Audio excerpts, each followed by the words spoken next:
మయి సర్వమిదం ప్రోతం సూత్రే మణిగణ ఇవ. అద్భుతమైనటువంటి శ్లోకం భగవద్గీతలో.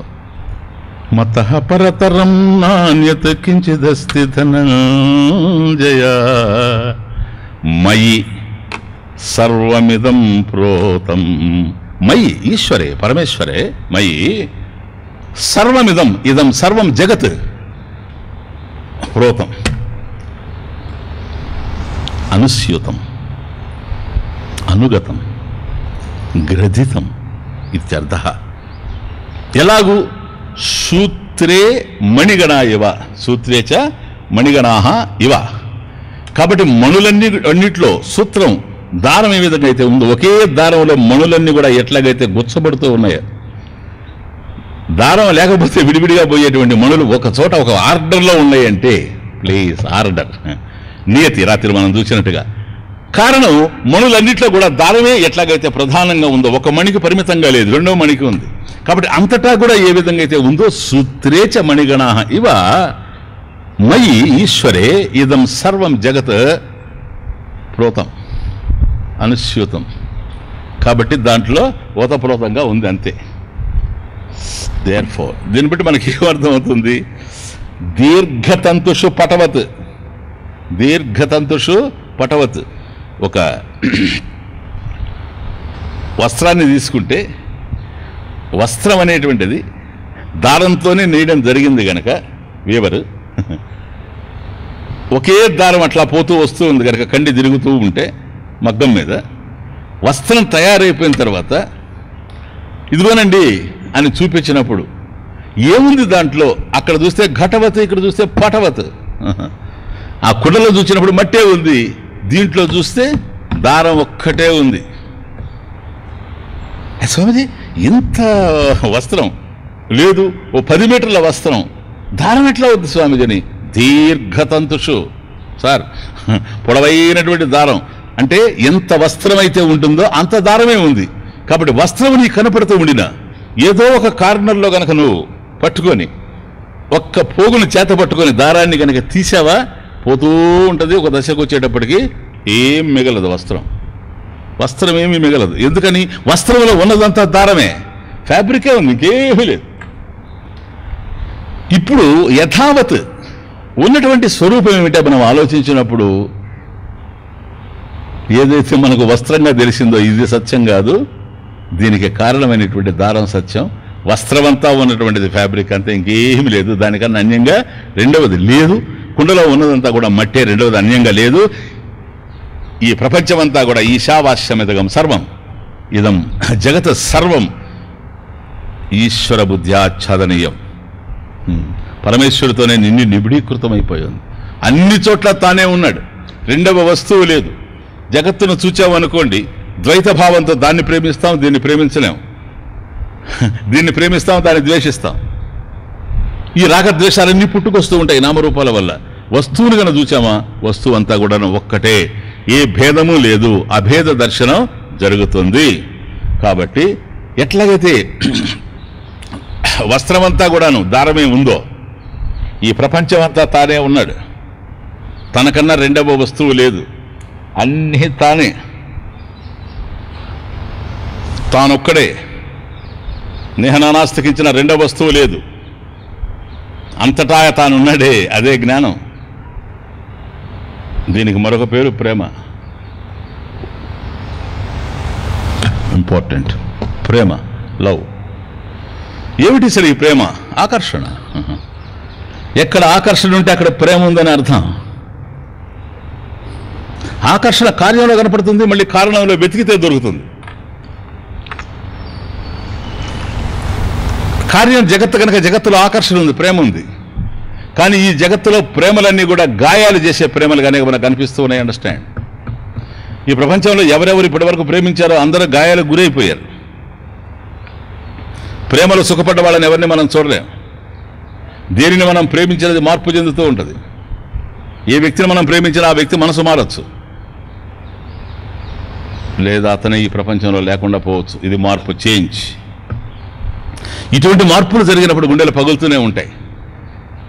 కనుక ఆకర్షిస్తూ గుండెలు పగలగొట్టేటువంటి ప్రేమలు కొన్ని ఉన్నాయి, కన్నీళ్లు నింపేటువంటి ప్రేమలు కొన్ని ఉన్నాయి.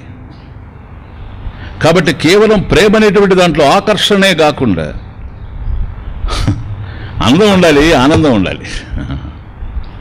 కేవలం ఆకర్షించడమే కాకుండా ఆనందాన్ని కూడా ఏదైతే ఇస్తుందో అదే నిజమైనటువంటి ప్రేమ.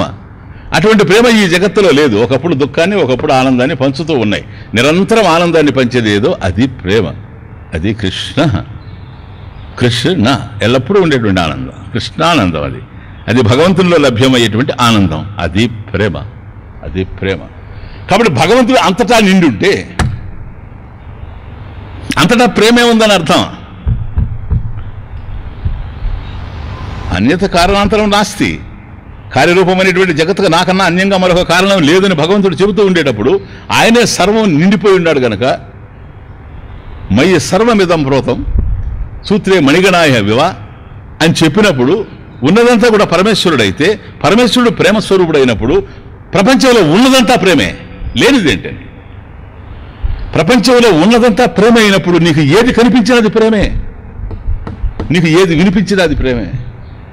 ఎక్కడ ఏ పలుకుగా వినిపించినా అది ప్రేమ, ఏ పిలుపు నిన్ను పిలిచినా అది ప్రేమ. ఏ మట్టి పాత్రలైనా మట్టే, అంతే. కారలేట్ చేసుకుంటూ పోవాలి. కాబట్టి రూపాలు మారుతూ ఉండొచ్చు. అందువల్ల నీ నామరూపములకు నిత్య జయ మంగళం త్యాగరాజస్వామి. ఎందుకని ఎన్ని నామాలు ఉన్నా కూడా అన్ని నామాలు పరమేశ్వరుడే. అందుకని విష్ణు సహస్రనామం అంటే సహస్రం అంటే అనంతం. ప్రతి నామము భగవంతుడిదే, ప్రతి రూపము భగవంతుడిదే. ఇది కుండ, అది మూకుడు, ఇది ముంత, అది బాణ అని నువ్వు రకరకాలైన నామాలతో పిలుచుకున్నా అదంతా మట్టికి సంబంధించిన నామాలే. ఈ జగత్తులో ఎన్ని రకాలైనటువంటి రూపాలు నీకు గోచరించినా వాటికి సంబంధించినటువంటి నామాలు తెలుస్తూ ఉండినా ఈ నామరూపాల్లో పరమేశ్వరుడు తప్ప రెండవది లేదు గనక ఏ పలుకైనా భగవంతుడిదే. అదే ఆకర్షణ ఇక్కడ స్థూలంగా తెలుస్తూ ఉంది. ఒక గ్రహం మరో గ్రహాన్ని ఆకర్షిస్తూ ఉంది. This is love.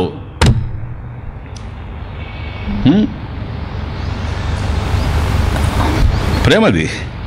ఒక గ్రహాన్ని మరో గ్రహం ఆకర్షించడం ప్రేమ. పైకి వస్తువు వేస్తే కింద పడుతూ ఉందంటే భూమి ఆకర్షణ మనం చెప్పవచ్చు. Law of gravitation, that is attraction, that is love. అది ప్రేమ. వస్తువుని భూమి ఆకర్షిస్తూ ఉంది, చూచారా? ఇది ప్రేమ. భూమికి ఆకర్షణ శక్తి ఉంది అంటే ప్రేమ శక్తి ఉంది.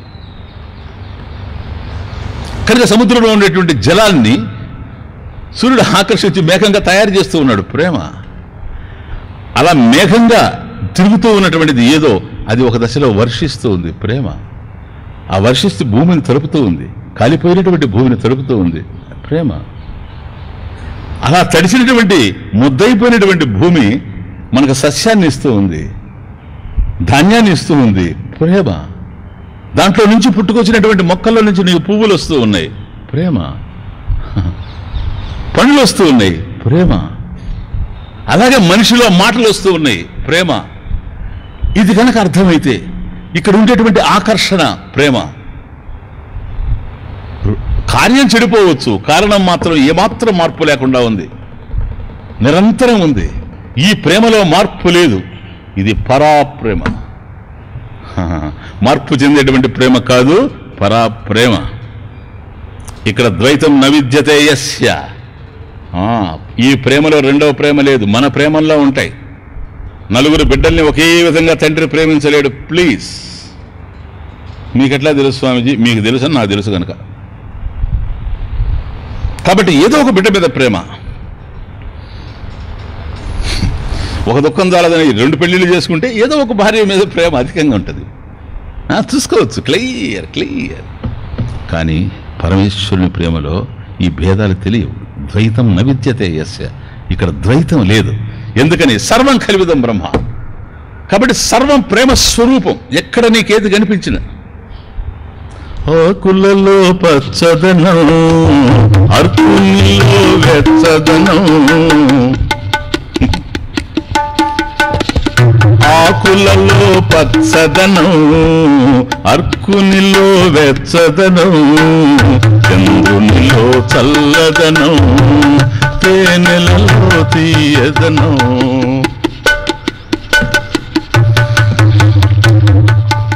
ఆకులలో పచ్చదనం, అర్కునిలో వెచ్చదనం, చంద్రునిలో చల్లదనం, తేనెలలో తీయదనం. వీటన్నిటిని మనం ప్రేమిస్తున్నాం కదా, ఎందుకో నాకు అనిపిస్తుంది. అన్ని ప్రేమలేనా వేరా? అంతా ప్రేమే, ఒకటి ఉన్నట్టుగా ఒకటి బలేదు. ఒక చోట చల్లదనం ప్రేమ, ఒక చోట వేడిగా ఉండడం ప్రేమ. అర్కునిలో వెచ్చదనం, చంద్రునిలో చల్లదనం. సూర్యుడు మనకు కావాలి, చంద్రుడు మనకు కావాలి. ఈ విశ్వానికి వాళ్ళ రెండు కళ్ళు కనుక. కాబట్టి సూర్యుడు వచ్చినప్పుడు వేడిగా ఉంది, చంద్రుడు వస్తే చల్లగా ఉంది. దీన్ని ప్రేమిస్తున్నాం, దాన్ని ప్రేమిస్తున్నాం.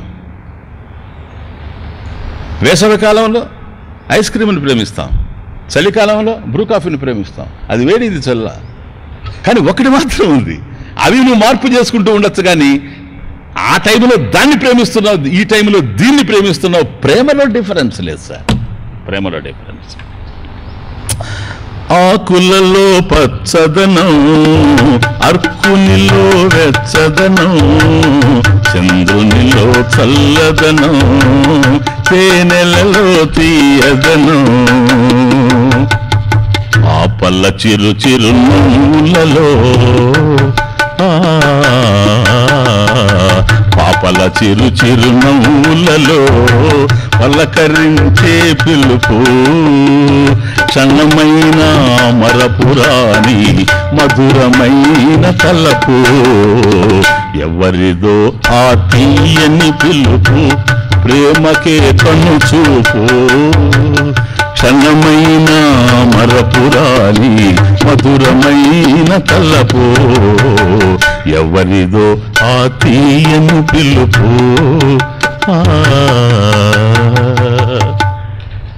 కనుక ఒక పచ్చని చెట్టు చూసినప్పుడు, ఒక అందమైనటువంటి వనాన్ని చూసినప్పుడు మన మనసు ఆకర్షించబడుతుంది. అక్కడ ఆకర్షించేది ఏదో బాగా లోతుకి వెళ్ళి ఆలోచిస్తే అది కార్యం కాదు, కారణం. ఆకులు వాడిపోతాయి మళ్ళీ. కాబట్టి ఆకులలో పచ్చదనం ఉంటే నువ్వు దాన్ని ప్రేమిస్తూ ఉన్నావు, నిన్ను ఆకర్షిస్తూ ఉంది. ఆ పచ్చదనం దేనికి సంబంధించింది? కార్యానికి సంబంధించింది కాదు. కార్యమైనటువంటి ఆకులు వాడిపోతూ ఉన్నాయి, కారణమైనటువంటిది ఏదో, దేని యొక్క సన్నిధిలో ఆకు పచ్చగా ఉందో అది పిలుపు. కనుక చూచినటువంటి ఆ పువ్వును మళ్ళీ మళ్ళీ చూడాలని నీకు అనిపిస్తూ ఉంది. సూర్యుని యొక్క వెలుగులో నువ్వు మరీ రమించాలనిపిస్తూ ఉంది. చంద్రుడిని పదే పదే చూడాలి, అవసరమైతే పాటలు కూడా రాసి పాడాలనిపిస్తూ ఉంది నీకు, చందమామ రావే అని. వీటన్నిటికీ కారణం ఏంటంటే అక్కడ ఏదో ఆకర్షణ ఉంది. ఆ ఆకర్షణ కార్యానికి సంబంధించిన ఆకర్షణ కాదు. Please understand. ఎందుకని ఇవి మార్పు చెందుతూ ఉన్నాయి కనుక. దీని వెనక ఏ కారణమైతే ఉందో ఆ కారణానికి సంబంధించింది. కారణం జగత్ కారణం బ్రహ్మ పరమేశ్వరుడే గనక ఆ పిలుపు ఏదో, నిన్ను ఆకర్షించే పిలుపు ఏదో, ఆ పిలుపు ఎవరిదో కాదు, అది భగవంతుని యొక్క పిలుపు, మధురమైన పిలుపు. కాబట్టి ఒక్కొక్క చోట ఒక్కొక్కటి ఆకర్షిస్తూ ఉంటుంది. ఏది ఎక్కడ నిన్ను ఆకర్షించినా దాంట్లో ఉన్నటువంటిది పరమేశ్వరుని యొక్క ఆకర్షణ, పరమేశ్వరుని యొక్క ప్రేమ. కాకపోతే అది కార్యానికి ఆపాదించడం కాకుండా కారణాంతరాన్ని మనం పట్టుకుంటూ ఉండాలి. అది ఇంకేం లేదు.